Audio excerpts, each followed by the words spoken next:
जळगावमध्ये 3,500 कृषी केंद्र बंद आहेत। कृषी सेवा केंद्राकडून आजपासून बंदची हाक आहे।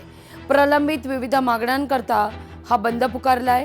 माफदा या संघटनेच्या वतीनं बेमुदत बंद आहे। आढावा घेतला आपले प्रतिनिधी सुमित देशमुख यांनी। राज्यातील जवळपास 85,000 कृषी केंद्र जे आहेत ते त्यांनी आज संप पुकारला आहे। माफदाच्या वतीने काही विविध मागण्या आहेत, त्या मागण्यांच्या ज्या काही मागण्या आहेत त्या शासन दरबारी प्रलंबित आहेत आणि त्याच्या विरोधामध्ये आजपासून बेमुदत संप या ठिकाणी पुकारला आहे। 85,000 कृषी केंद्र या आंदोलनामध्ये सहभागी आहेत आणि त्यांनी आजपासून बेमुदत बंद पुकारला आहे।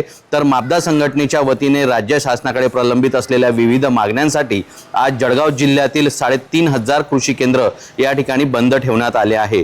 तर राज्यातील सर्व 85,000 कृषी केंद्र आजपासून बेमुदत संपावर असल्याचं समजतं आहे। तर माफदा संघटनेच्या वतीने जाहीर करण्यात आले आहे। विविध मागण्यांसाठी या ठिकाणी सर्व कृषी केंद्र आज बंद ठेवण्यात आलेले आहेत।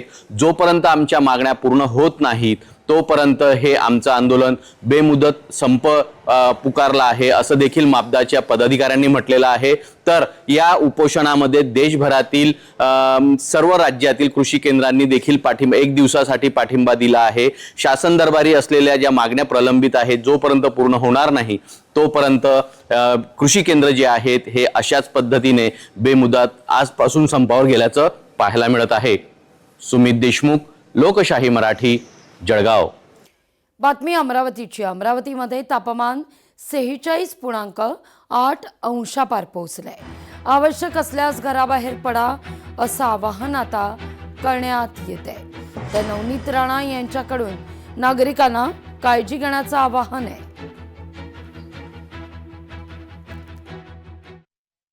एवढा सगळ्यांना आवाहन करेन कारण की 46.8 काल अमरावतीमध्ये होता आणि 15 शहरांमध्ये अमरावती शहर सुद्धा आहे ज्याच्यात सगळ्यात जास्त उन्हाचं तापमान वाढलेलं आहे। तर मी सगळ्यांना एवढंच आवाहन करेन, आवश्यक असलं तरच आपण त्या पिरियड मध्ये बाहेर निघा, नाहीतर आपण सगळ्यांनी घरी राहून ऑफिसमध्ये राहून आपली काळजी घेतली पाहिजे। कारण नागपूरमध्ये ती 1.5 वर्षाची 9 महिन्याचा बाळ त्याच्या उन्हामुळे जेव्हा डेथ होते तर मला वाटतं आपण सगळ्यांनी थोडी काळजी घेतली पाहिजे।